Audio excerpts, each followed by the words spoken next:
जय राधा माधव कुंज विहारी गोपीजन वल्लभ गिरिवरधारी। जय राधा माधव कुंज विहारी गोपीजन वल्लभ गिरिवरधारी। जय राधा माधव कुंज विहारी गोपीजन वल्लभ गिरिवरधारी। यशोदानंदन ब्रज जनरंजन यमुना तीरवनचारी। यशोदानंदन ब्रज जनरंजन यमुना तीरवनचारी।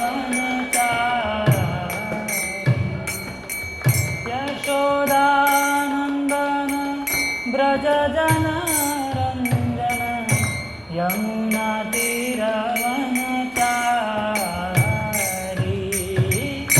यशोदानंदन ब्रज जनरंजन यमुना तीरवनचारी।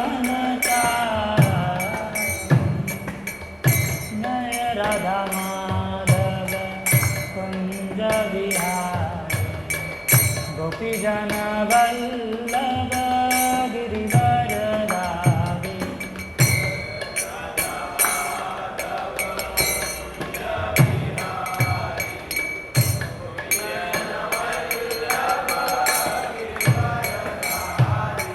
जय राधा माधव कुंज विहारी गोपीजन वल्लभ गिरिवरधारी।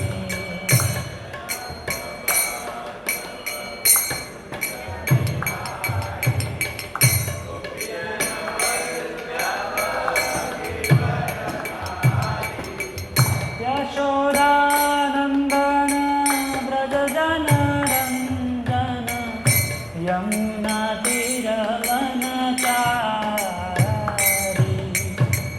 यशोदानंदन ब्रज जनरंजन यमुना तीरवनचारी।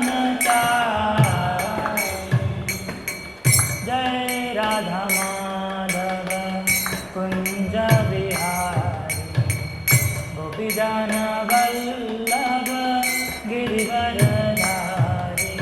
जय राधा माधव कुंज विहारी गोपीजन वल्लभ गिरिवरधारी। हरे कृष्ण कृष्ण कृष्ण हरे हरे हरे राम राम राम हरे हरे। हरे कृष्ण कृष्ण कृष्ण हरे हरे हरे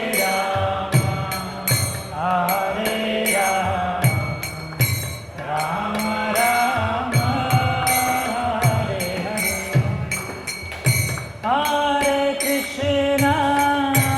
हरे कृष्ण कृष्ण कृष्ण हरे हरे हरे राम राम राम हरे हरे। हरे Krishna Krishna Krishna Hare Hare Hare Ram Ram Ram Hare Hare.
Krishna, Hare Hare, Hare Rama, Hare Rama, Rama Rama, Hare Hare, Hare Krishna, Hare Krishna, Krishna Krishna, Hare Hare, Hare Rama, Hare Rama, Rama Rama, Hare Hare, Hare Krishna, Hare Krishna, Krishna Krishna, Hare Hare, Hare Rama, Hare Rama, Rama Rama, Hare Hare, Hare Krishna, Hare Krishna, Krishna Krishna, Hare Hare, Hare Rama, Rama Rama, Hare Hare, Hare Krishna, Hare Krishna, Krishna Krishna, Hare Hare, Hare Rama, Hare Rama, Rama Rama, Hare Hare, Hare Krishna, Krishna Krishna, Hare Hare, Hare Rama, Hare Rama, Rama Rama, Hare Hare, Hare Krishna, Hare Krishna, Krishna Krishna, Hare Hare, Hare Rama, Hare Rama, Rama Rama, Hare Hare, Hare Krishna, Hare Krishna, Krishna Krishna,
Vishnupad Paramhans परिव्रगाचार्य नितिला प्रविष्ट इस divine grace भय चरणारविंद भक्ति वेदांत स्वामी श्रील प्रभुपाद की जय। जय ओम विष्णुपाद परमहंस परिव्रगाचार्य नितिला प्रविष्ट इस divine grace भक्ति सिद्धांत सरस्वती ठाकुर गोस्वामी श्रील प्रभुपाद की जय। नामाचार्य हरिदास ठाकुर की जय। सच्चिदानंद भक्ति विनोद ठाकुर की जय। साक्षात वैराग्य मुक्ति गौर किशोरदास बाबाजी महाराज की जय। सच्चिदानंद भक्ति विनोद ठाकुर की जय। वैष्णव सार्वभौम जगन्नाथ दास बाबा जी महाराज की जय। श्री श्री राधा कृष्ण गोप गोपीनाथ श्याम कुंड राधा कुंड गिरिराज गोवर्धन की जय। तुलसी महारानी की जय। गंगा माई यमुना माई की जय।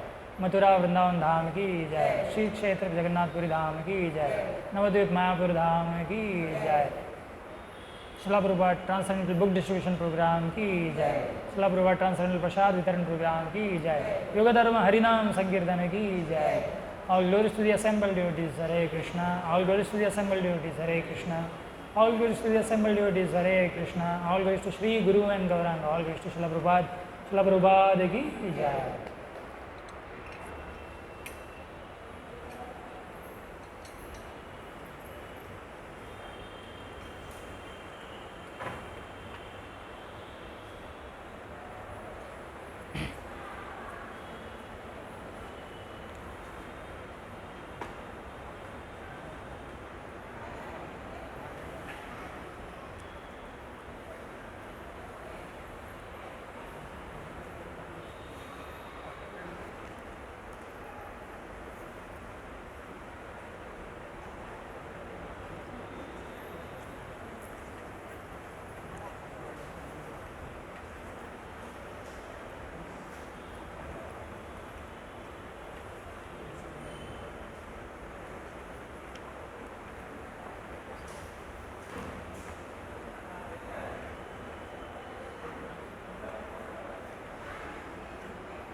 हरे कृष्ण। तो आप सभी का स्वागत है आज के इस सत्संग में। तो आज हम भागवत का जो भागवत शुरुआत करेंगे हम लोग पहले स्कंद से, ठीक है। इसकी प्रस्तावना से शुरू करेंगे।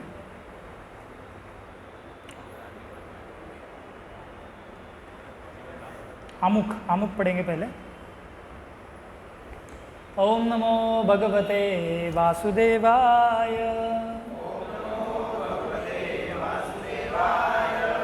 नमो भगवते वासुदेवाय। ओम नमो भगवते वासुदेवाय।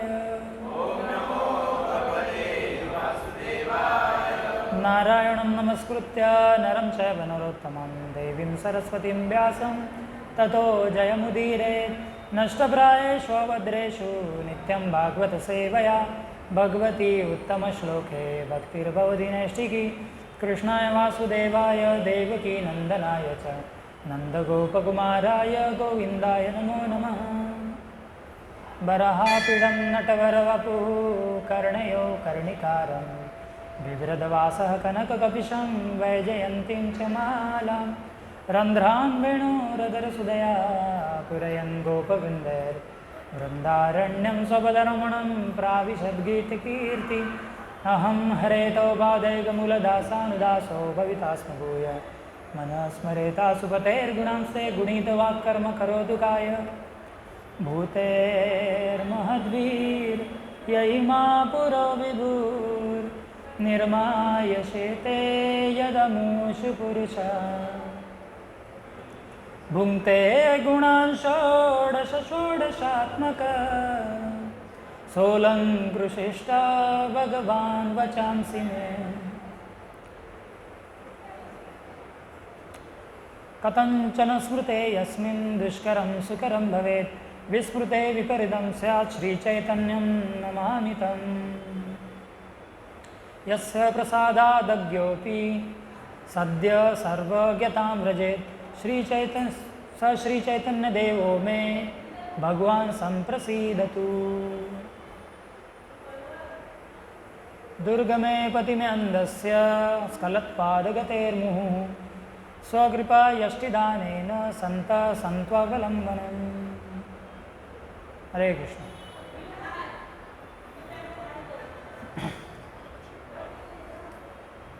इसका आमुख पढ़ेंगे भागवत के पहले स्कंद का, श्रीमद् भागवत पुराण।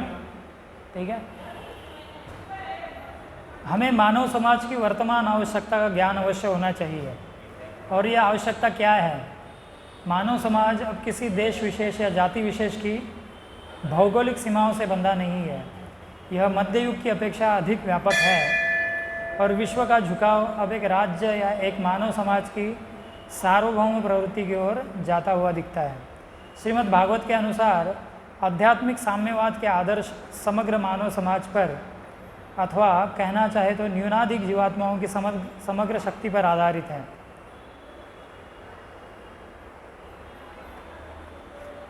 महान विचारक इसे सफल आदर्शवाद बनाने की आवश्यकता का अनुभव करते हैं। श्रीमद् भागवत द्वारा मानव समाज की इस आवश्यकता की पूर्ति हो सकेगी।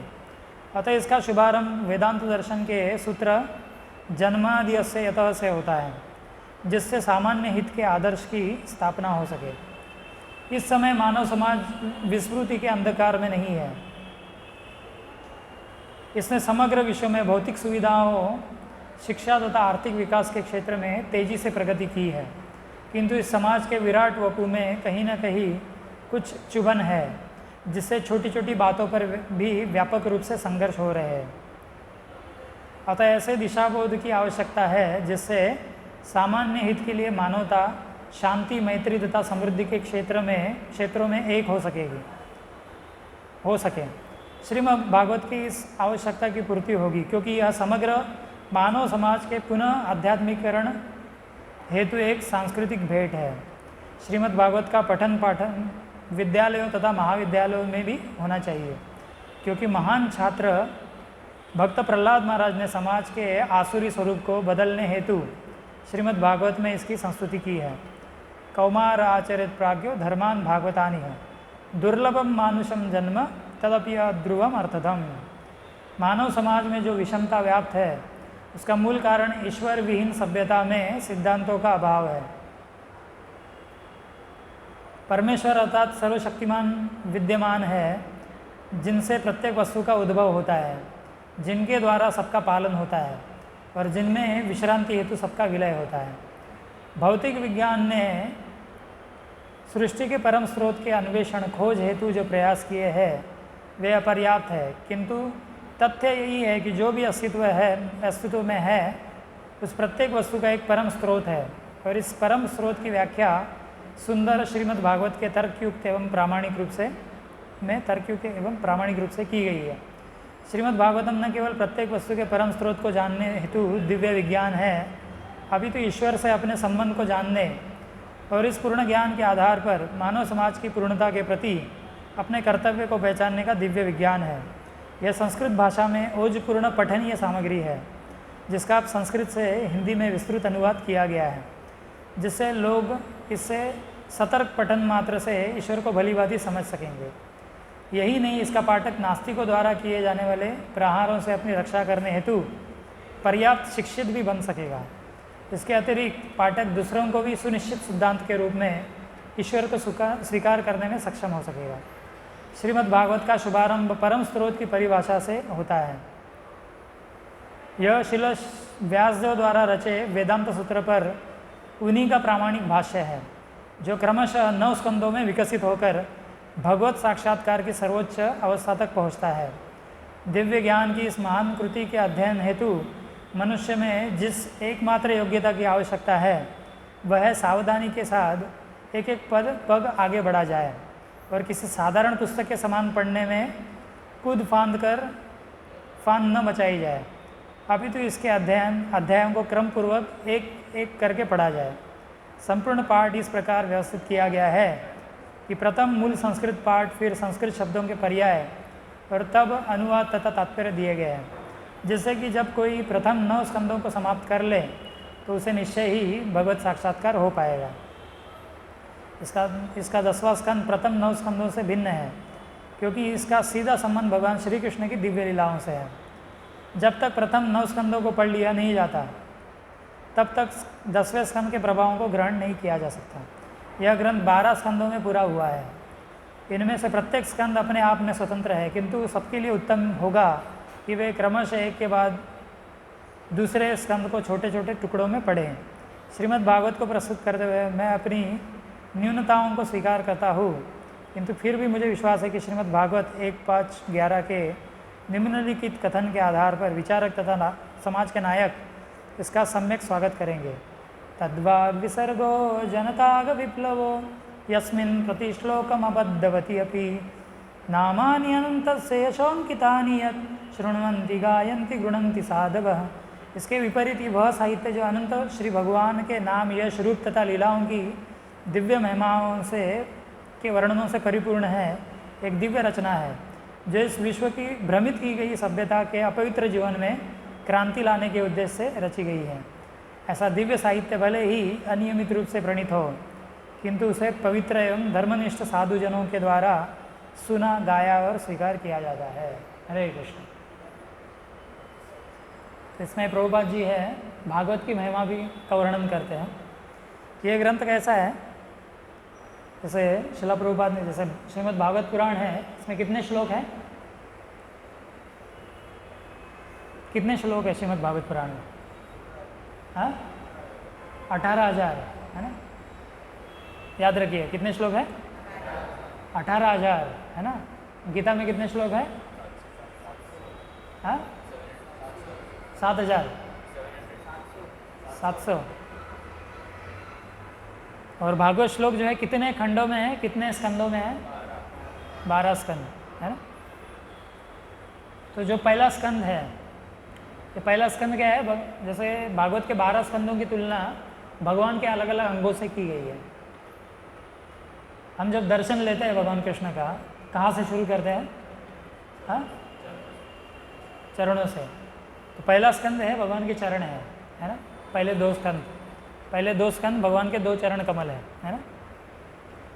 तो प्रभुपाद यहाँ समझा रहे इस आमुख में कि जैसे हम भगवान का दर्शन चरण से करते हैं ऊपर तक, वैसे ही भागवत भी हमें शुरू से पढ़ना है, पहले स्कंद से है ना। चरणों से दर्शन करते हुए ऊपर जाना है। और ये भागवत ग्रंथ क्या है? ये अभी जो ईश्वरी विहीन सभ्यता जो है ना, गॉडलेस सिविलाइजेशन, नास्तिकता का सब जगह बोलबाला है। ऐसे समय में समाज के आध्यात्मिकरण के लिए, स्पिरिचुअलाइजेशन के लिए, या समाज में आध्यात्मिक क्रांति लाने के लिए ये बहुत ही महत्वपूर्ण ग्रंथ है ना। ये क्रांति लाएगा, कोई साधारण ग्रंथ नहीं है। प्रभुपाद जब अमेरिका गए अपने गुरु महाराज के आदेश से प्रचार करने के लिए, तो यही पहला स्कंद लेके गए थे भागवत का। तब बाकी स्कंदों का उन्होंने भाषांतर नहीं किया था, अनुवाद नहीं किया था। पहला स्कंद ही अनुवादित था। और पहले स्कंद पहले 3 खंडों में आता था, 3 वॉल्यूम्स हुआ करते थे। तो प्रभुपाद यही 3 वॉल्यूम्स लेके गए थे है ना। और हम देखते हैं कैसे प्रभुपाद फिर अमेरिका गए और इस भागवत के शिक्षाओं के आधार पे ही उन्होंने आध्यात्मिक क्रांति पूरे विश्व भर में लाई है ना। तो ये भागवत की महिमा है ना?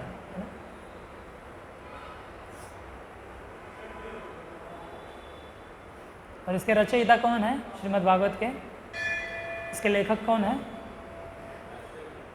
हाँ, शिला व्यासदेव है ना। शिला व्यासदेव ने और कौन कौन से ग्रंथ लिखे हैं बताइए?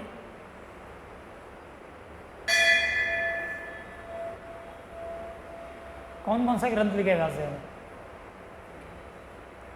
लिखिए, सब लोग नोट करते जाइए। बताइए, किसी को पता नहीं? हाँ, रामायण वाल्मीकि द्वारा रचित है।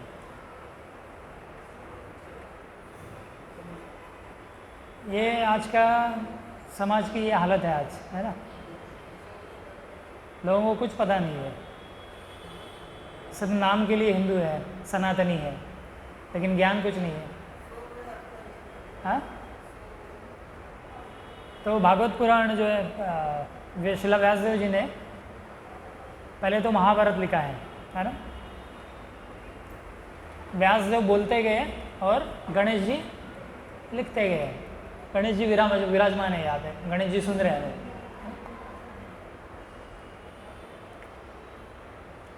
उसके बाद श्रील व्यासदेव जी ने 18 पुराण लिखे हैं, उसमें श्रीमद् भागवत भी आता है ना।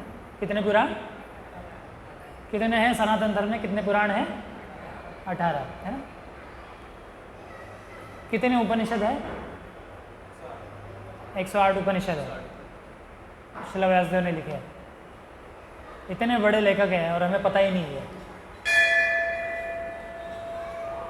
फिर व्यासदेव जी ने एक ग्रंथ लिखा है वेदांत सूत्र, वेदों का सार उसमें लिखा है।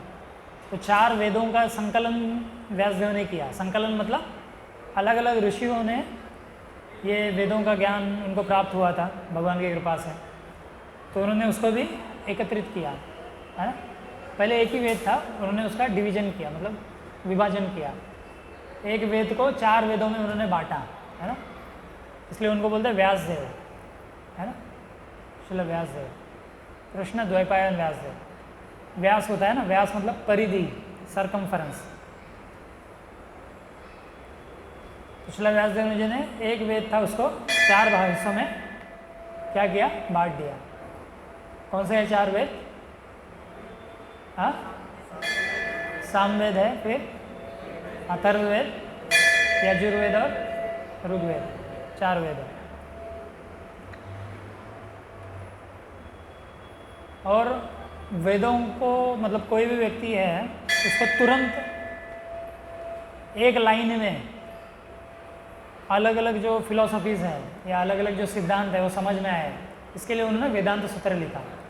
तो सूत्र रूप में वेदांत सूत्र में दिया है ना। तत्त्वमसि या अथा तो ब्रह्म जिज्ञासा, ऐसे एक एक लाइन में पूरी फिलॉसफी है ना। उसको बोलते हैं वेदांत सूत्र। और भी कई सारे ग्रंथ हैं, जैसे और एक अध्यात्म रामायण करके एक ग्रंथ है ना, वो भी श्रील व्यासदेव जी ने लिखा है।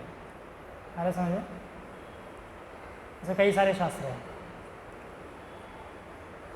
लेकिन इतना सब कुछ लिखने के बावजूद व्यासदेव, लिखिए नोट कर रहे हैं ना, इतना सब लिखने के बावजूद वो खुश नहीं थे अंदर से, है ना, प्रसन्न नहीं थे।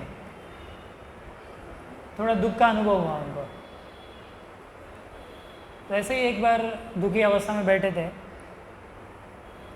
तो तब वो सोच रहे थे कि ऐसा क्या मुझसे रह गया कि जिसके कारण मुझे दुख की अनुभूति हो रही है। ऐसे कैमरे के बीच से मत आया जाया करिए।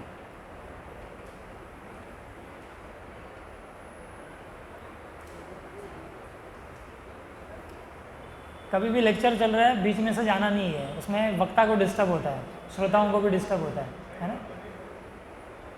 थोड़ा बुद्धि का भी उपयोग करना चाहिए। क्या कह रहा था मैं? हाँ, तो व्यासदेव दुखी थे मन से, तो उनको पता नहीं चल रहा था कि मेरे दुख का कारण क्या है। इतने सारे मैंने ग्रंथ लिखे हैं, है ना, इतने बड़े लेखक हैं व्यासदेव, इतने महान ग्रंथों के रचयिता है, करोड़ों श्लोक लिखे हैं उन्होंने अलग अलग ग्रंथों में। तो तभी उनके गुरु जो है नारद मुनि वहाँ पे आते हैं और वह कहता है कि आपने बहुत सारे ग्रंथ तो लिखे हैं, लेकिन ऐसा कोई ग्रंथ नहीं लिखा जिसमें भगवान की लीलाओं का, भगवान के गुणों का, है ना, भगवान के नामों की महिमा, है ना, स्पष्ट रूप से दी गई है। ऐसा ग्रंथ नहीं है ना। भगवान कृष्ण के शुद्ध भक्ति का वर्णन नहीं है शास्त्रों में। और यही कारण है आपके दुख का। मतलब इससे हमें सीख मिलती है कि जब तक कोई व्यक्ति, अगर शिला व्यासदेव जैसा व्यक्ति है ना, इतने महान है, भगवान के ही अंश है, वो कृष्ण ही है। कृष्ण हम जीवों पे दया करके व्यासदेव के रूप में आते हैं और ये ग्रंथ लिखते हैं ताकि हमें दिशा बोध हो जीवन में, है ना, जीवन में पता चले कि जीवन का उद्देश्य क्या है ना, हमें आध्यात्मिक दिशा मिले। इसलिए कृष्ण स्वयं व्यासदेव के रूप में आते हैं, है ना।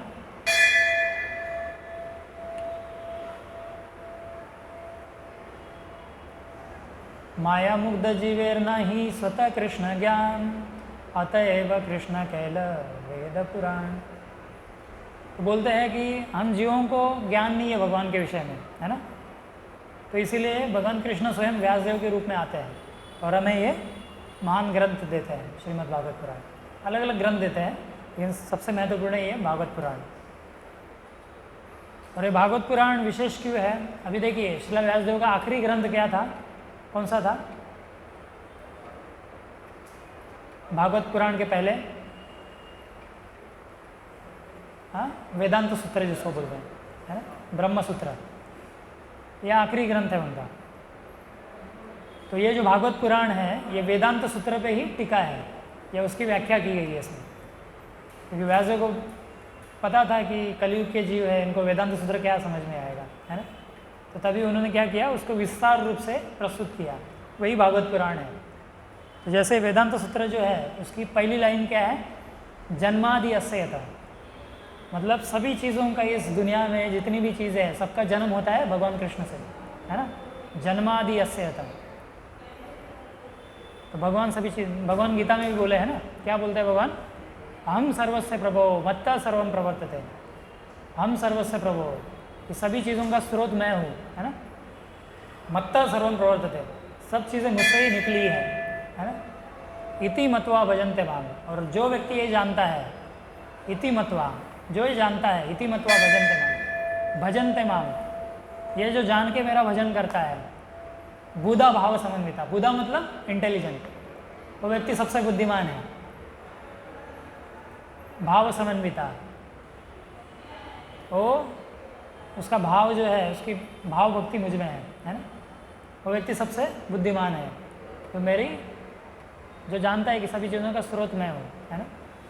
तो भागवत पुराण की भी पहली लाइन जो है, पहला श्लोक है, वो क्या है?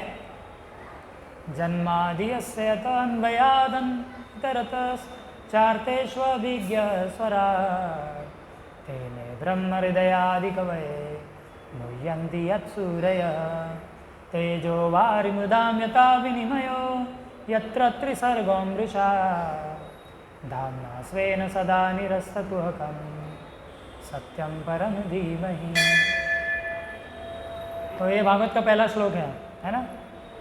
तो इस श्लोक में बताया गया है कि भगवान कृष्ण जो है, इसकी शुरुआत ऐसे होती है, ओम नमो भगवते वासुदेवाय। ये वासुदेव है, फिर उनके बारे में वर्णन आता है। तो ये वासुदेव कैसे हैं?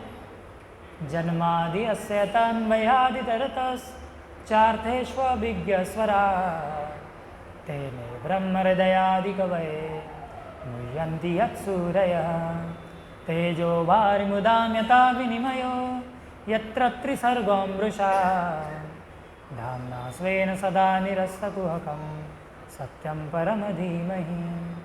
तो ये वासुदेव कौन है? ये परम सत्य है ना। इस जीवन में, इस दुनिया में अलग अलग सत्य है, तो इनको सापेक्ष सत्य बोलते हैं, रिलेटिव ट्रुथ्स, है ना। मतलब वो सत्य किसी और सत्य पे निर्भर होते हैं, तभी वो ठीक होंगे, है ना। लेकिन भगवान कृष्ण कैसा है? परम सत्य है, इनके आगे और कोई सत्य नहीं है। मतलब सत्य जहाँ खत्म होता है वह है भगवान कृष्ण, है ना, परम सत्य। इनके आगे का और कोई सत्य नहीं है। तो लोग जो सत्य की तलाश में है जीवन में, बहुत सारे लोग होते हैं, है ना, वो अगर कृष्ण को जान लेंगे तो उनको जानने के लिए और कुछ बचता नहीं है ना। भगवान बोले हैं ना कि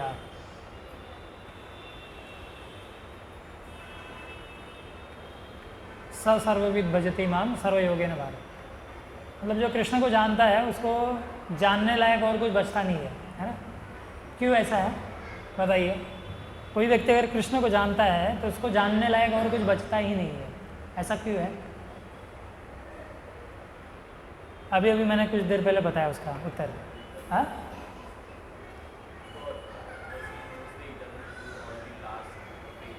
हाँ,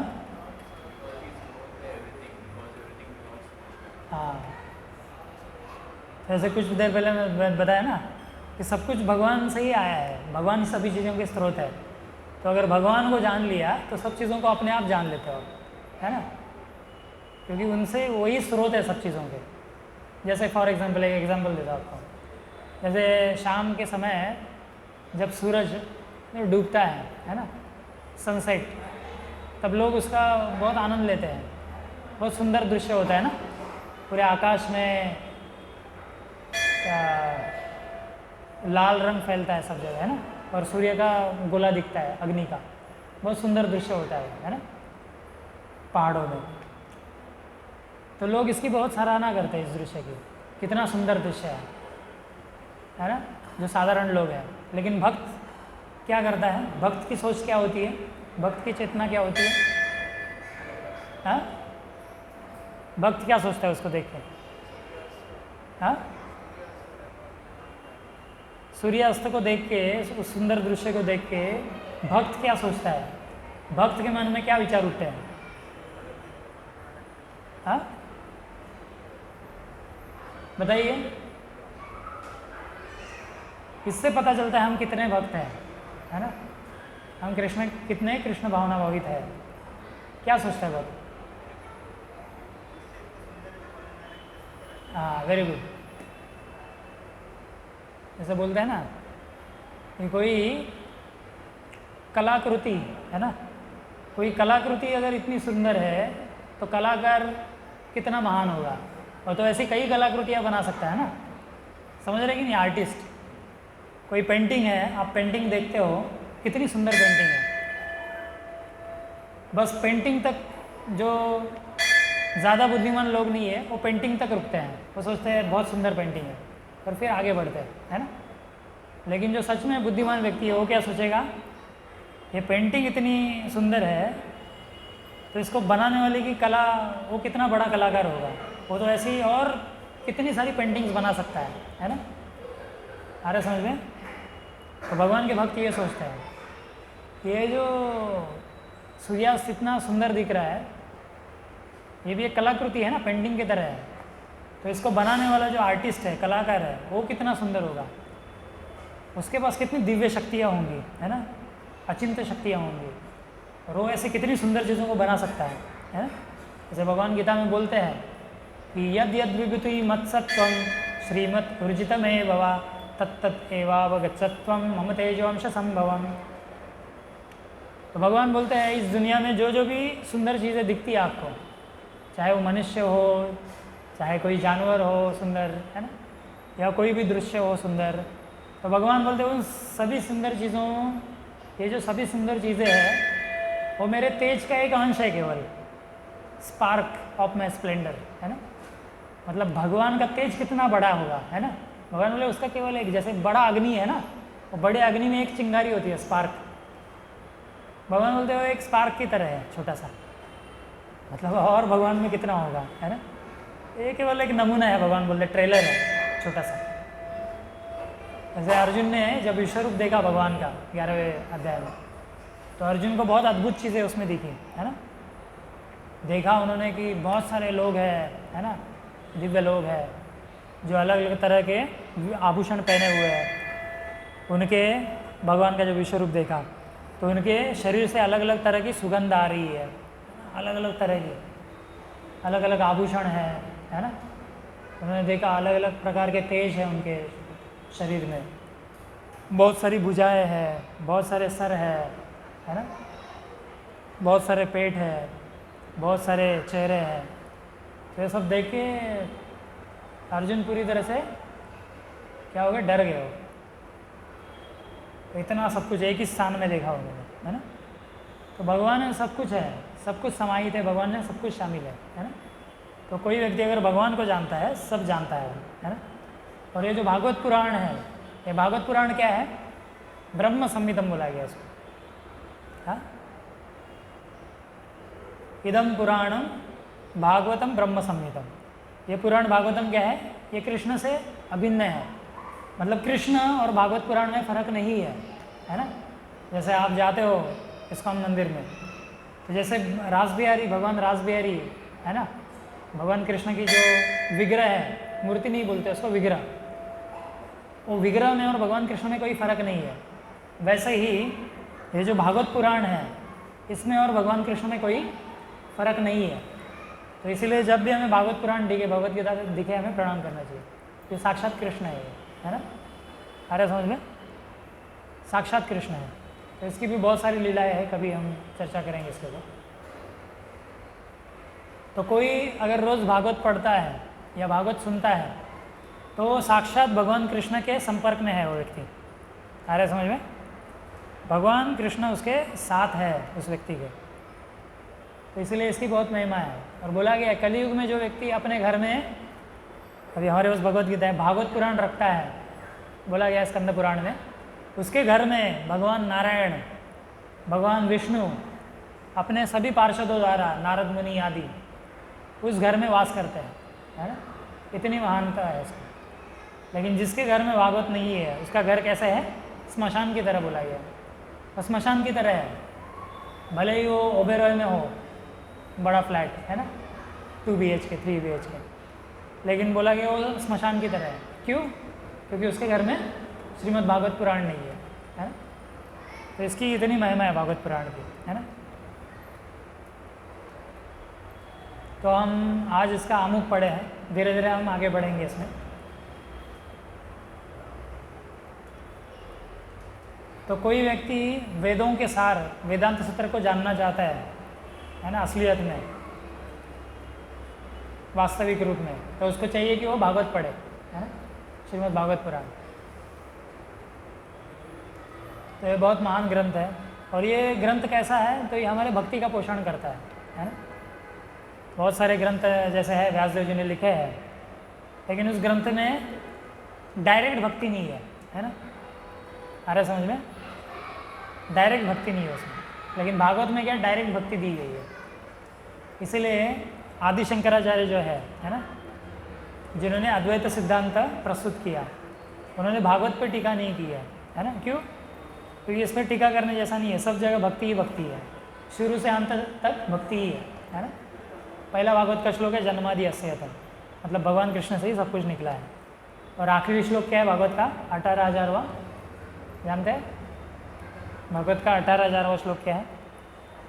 नाम संकीर्तनम यस्य सर्व पाप प्रणाशनम प्रणाम दुख शमनस तम नमामि हरिम परम। उसमें बोलते हैं नाम, मतलब ये भागवत का निष्कर्ष क्या है, भागवत पढ़ के कोई व्यक्ति क्या निष्कर्ष तक आना चाहिए, वही श्लोक से पता चलता है। जो आखिरी श्लोक है क्या बोलते हैं? नाम संकीर्तनम यस्य, जिसके नाम संकीर्तन से सर्व पाप प्रणाशनम, सभी पाप नष्ट हो जाते हैं। भगवान कृष्ण के नाम संकीर्तन से, हरि के नाम संकीर्तन से सब पाप नष्ट हो जाते हैं। प्रणाम दुख शमनस तम नमामि हरिम परम, ऐसे हरि को मैं प्रणाम करता हूँ, है ना। प्रणाम दुख शमनस, क्योंकि इनको प्रणाम करने से सभी दुखों का शमन हो जाता है, सभी दुख जीवन के नष्ट हो जाते हैं, है ना। तो ये भागवत का सिद्धांत है। तो भागवत की तुलना की गई है रसमालयम। ये कैसा है? एक फल की तरह है, बहुत रसीला फल है, जैसे आम, है ना। लेकिन ये ऐसा फल है जिसमें बीज नहीं है। जैसे आम में गुठली होती है ना, इसमें गुठली नहीं है ना। तो इसमें बाहरी आवरण है, आम का जो बाहरी आवरण होता है ना, छिलका, इसमें छिलका भी नहीं है। ये ऐसा आम है और रस से भरा हुआ है, इससे रस टपक रहा है। लेकिन हमें क्या, हम इसका रस का आस्वादन नहीं कर पा रहे हैं। क्यों नहीं कर पा रहे? क्योंकि हमें बीमारी है। क्या बीमारी है? अभी हमें भगवान के नामों में, भगवान की लीलाओं में, भगवान के गुणों में, है ना, भगवान के रूप में हमें इंटरेस्ट नहीं है, रुचि नहीं है। क्यों? कौन सी बीमारी है अभी? हाँ, भवरोग तो है हमें। जैसे पीलिया बीमारी होती है ना, पीलिया जानते? जॉन्डिस होता है तो मीठा भी कड़वा लगता है ना। लेकिन जॉन्डिस का एक इलाज है, पता है क्या है? घरेलू इलाज, मैंने कहा था इसके बारे में। हाँ, गन्ने का जूस, वेरी गुड।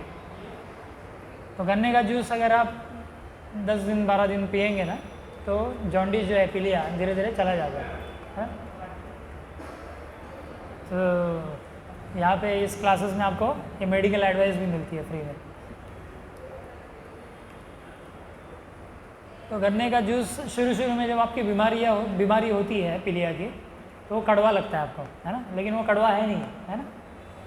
जो स्वस्थ व्यक्ति है, हेल्दी है, उसको वो मिठाई लगेगा। कड़वा किसको लगेगा? जिसको बीमारी है।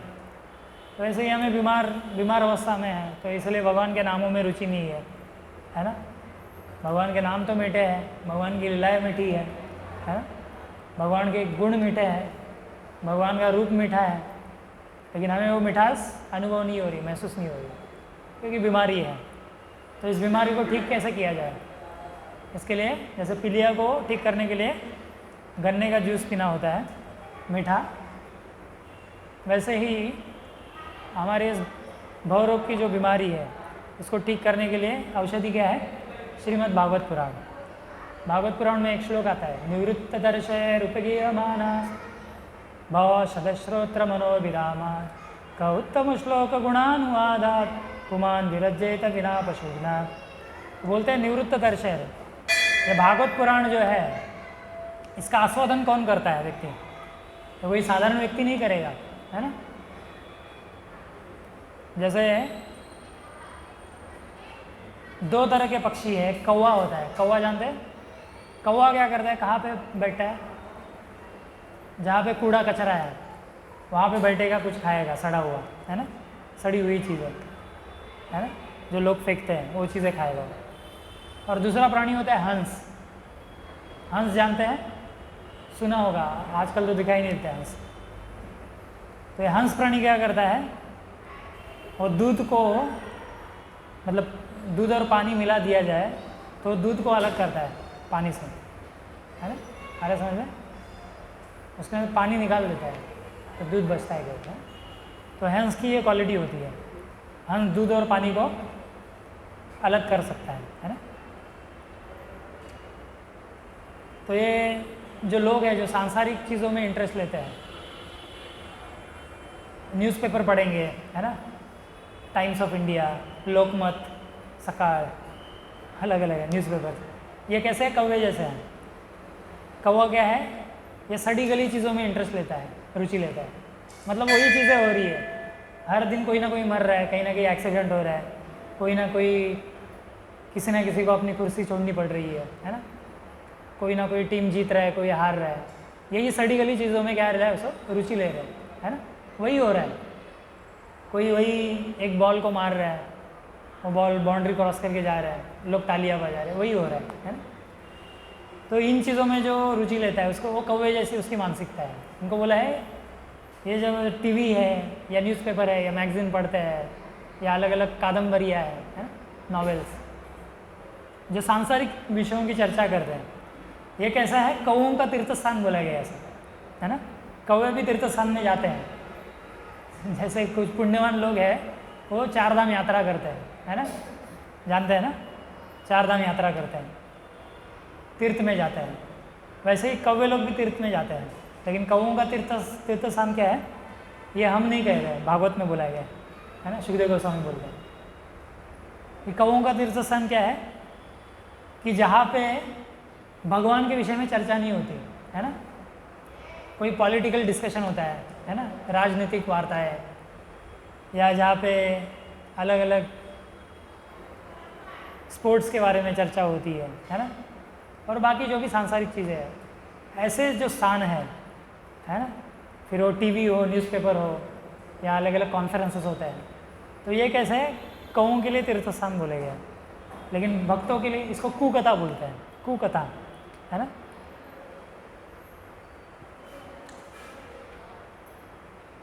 तो जैसे ब्रह्मा जी बोलते हैं,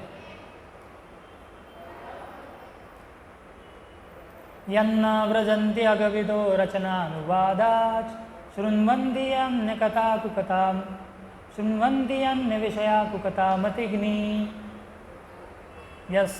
तु श्रुतात बगैर नुबिरात सारास्तां तां क्षिपन्ति नरवीर तां क्षिपन्ति।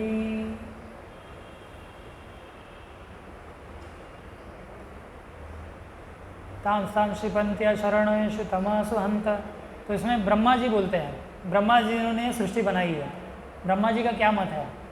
ब्रह्मा जी बोलते हैं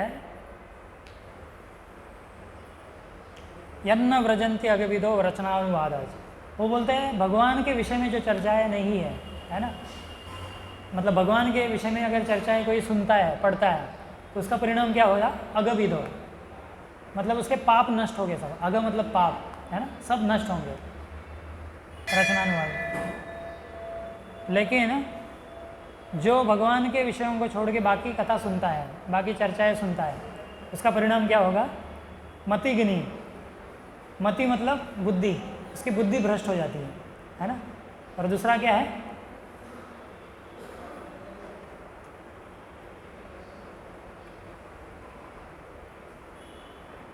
हतभगैर बोलते हैं। हतभगैर मतलब उसका भाग्य नष्ट होता है, भाग्य हत होता है ना। तो दुर्भाग्यशाली व्यक्ति बनता है। जो भगवान के बारे में नहीं सुनेगा व्यक्ति दुर्भाग्यशाली है, अपने जीवन में केवल दुर्भाग्य ला रहा है वो व्यक्ति, है ना, दुर्भाग्य का स्वागत कर रहा है ना। लेकिन जो भगवान की कथाएं सुनता है उसका वो सच में भाग्यशाली है ना।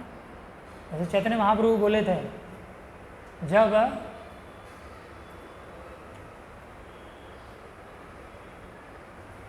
उनका नाम क्या था?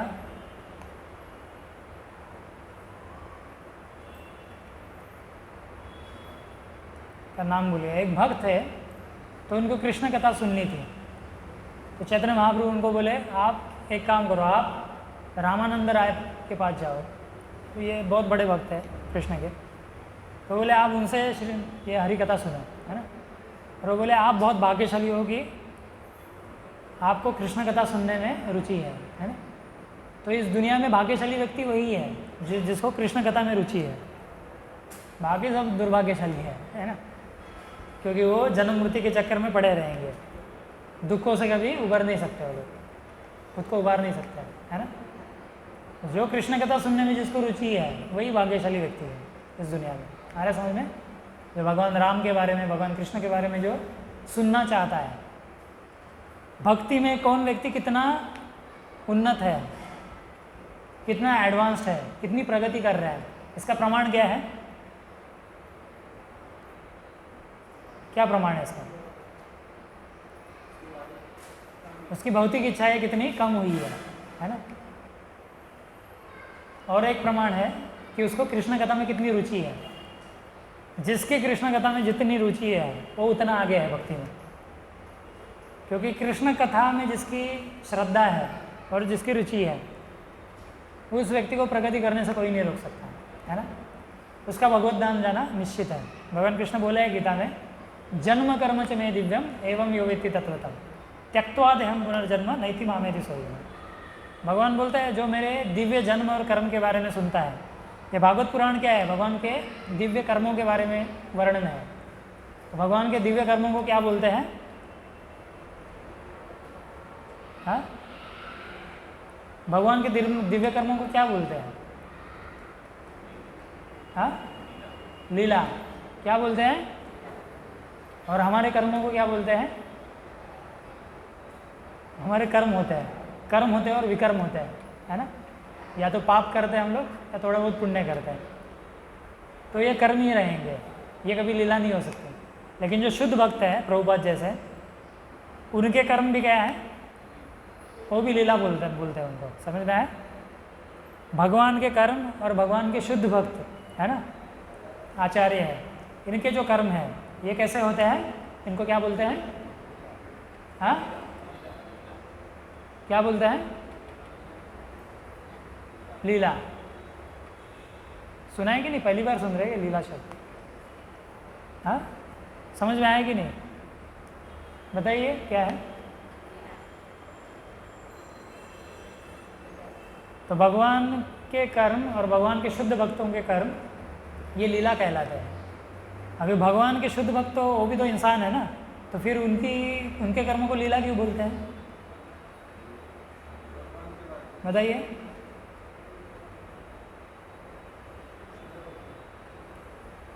तो ऐसा क्या है कि जिनकी वजह से लीला बोला जा रहा है उनके कर्मों को? हाँ,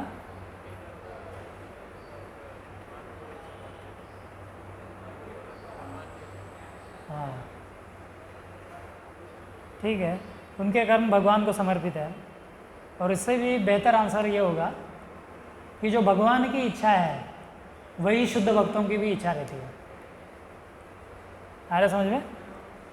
प्रभुपाद की वही इच्छा थी जो भगवान की इच्छा थी, है ना? समझ में आ रहा है? भगवान की इच्छा क्या है बताइए? हमारे लिए भगवान की इच्छा क्या है? भगवान क्या चाहते हैं हम करें? हाँ, क्या है? हाँ, क्या है? जोर से बोलिए। भगवान की इच्छा क्या है हमारे लिए? हाँ, भगवान गीता में बोले है ना, सर्वधर्मान परित्यज्य मामेकम शरणम व्रज, कि सब धर्मों को छोड़ के मुझे शरण आओ, मेरे भक्त बनो, मन मना भाव मत भक्त। भगवान की ये इच्छा है। तो जो शुद्ध भक्त है उनकी भी वही इच्छा रहती है। वो क्या करते हैं? वो ऐसा नहीं बोलते मुझे शरण आओ, वो बोलते भगवान को शरण जाओ, है ना? है ना? आ रहा समझ में? शुद्ध भक्त भगवान बोलते हैं मुझे शरण आओ, और शुद्ध भक्त बोलते हैं भगवान को शरण जाओ, उनके भक्त बनो। तो प्रभुपाद जैसे जो शुद्ध भक्त है उनका एक ही मिशन होता है लाइफ में, कि कैसे सबको भक्त बनाया जाए दुनिया में, है ना? तो भगवान और भक्त, शुद्ध भक्तों की इच्छा में कोई फर्क नहीं होता है ना? लेकिन जो शुद्ध नहीं है अभी पूरी तरह से, हालांकि भक्त है लेकिन अभी शुद्ध नहीं है, हम जैसे, मेरे जैसे, उनकी कुछ इच्छा अलग रहती है, भगवान की इच्छा अलग होती है। कभी कभी थोड़ा उस रूट पे जाते हैं हम लोग, कभी कभी अलग हो जाता है, ज़्यादातर अलग रहता है ना? तो जो शुद्ध भक्त है उनकी वही इच्छा है जो भगवान की इच्छा है। उनका और कोई खुद के लिए कुछ इच्छा नहीं होती है, इसीलिए वो शुद्ध है ना? लेकिन हम में थोड़ा कलमश होता है, थोड़ा क्या, बहुत कलमश है ना? भौतिक इच्छा है बहुत सारी भरी पड़ी है, लेकिन शुद्ध भक्तों का ऐसा नहीं है। तो भगवान का मिशन या भगवान की इच्छा और शुद्ध भक्तों की इच्छा एक है। आ रहे समझ में? तो इसीलिए जो भी वो करते हैं शुद्ध भक्त, वो हमें लगेगा कि ये भौतिक है, लेकिन वो भौतिक नहीं है, वो भी लीला है। आ रहे समझ में? वो भी दिव्य है। आ रहे समझ में? लेकिन वो भक्त शुद्ध होना चाहिए, है?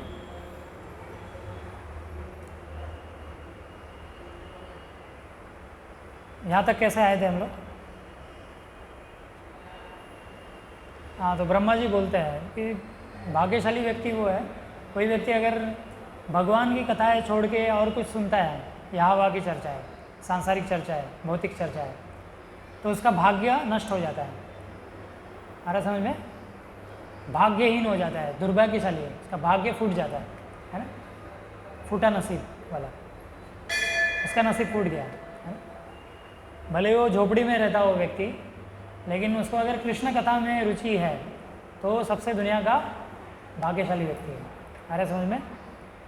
तो इस कृष्ण कथा से ही हम बार बार इसको सुनेंगे, बार बार इसको पढ़ेंगे, क्योंकि कृष्ण कथा में, भागवत पुराण जैसे भगवत गीता जो है, ये भगवान कृष्ण ने कही है अर्जुन से, है ना? खुद बताई है गीता। और भागवत पुराण कैसे है? भगवान कृष्ण के बारे में है। ये भगवान कृष्ण ने कही है गीता, और भागवत पुराण कैसा है? भगवान कृष्ण के बारे में है।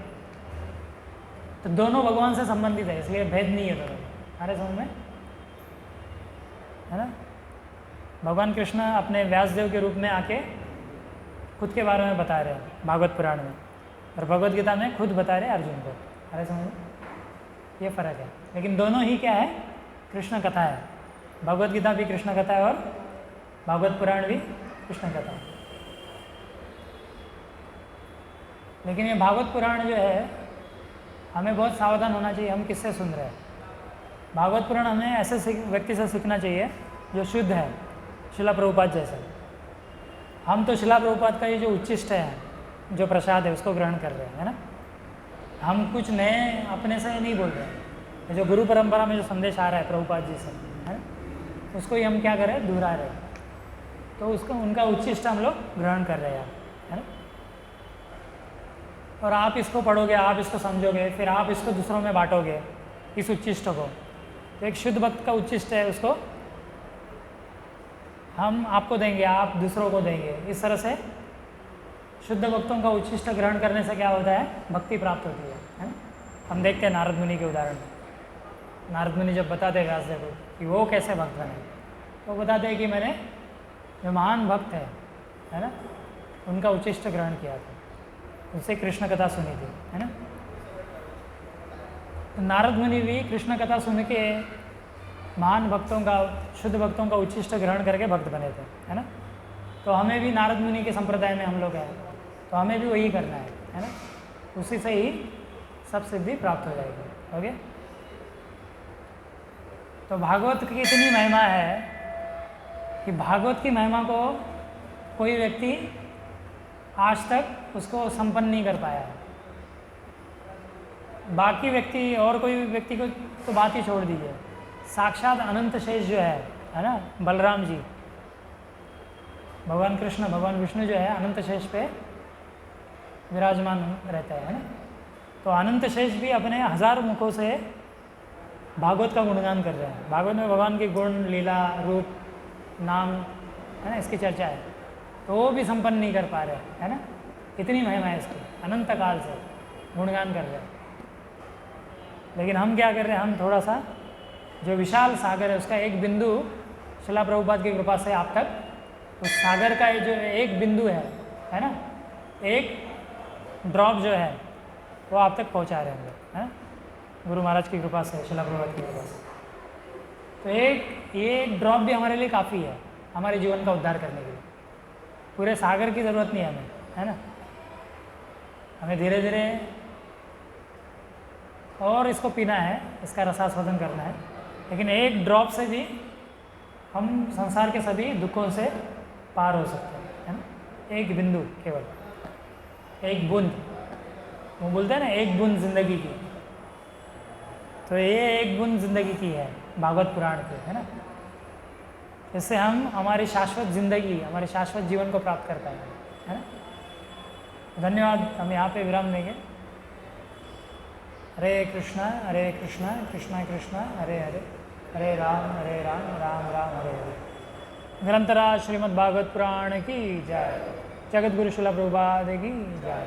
हरे कृष्ण। तो आप बैठे रहिए अभी 5 मिनट।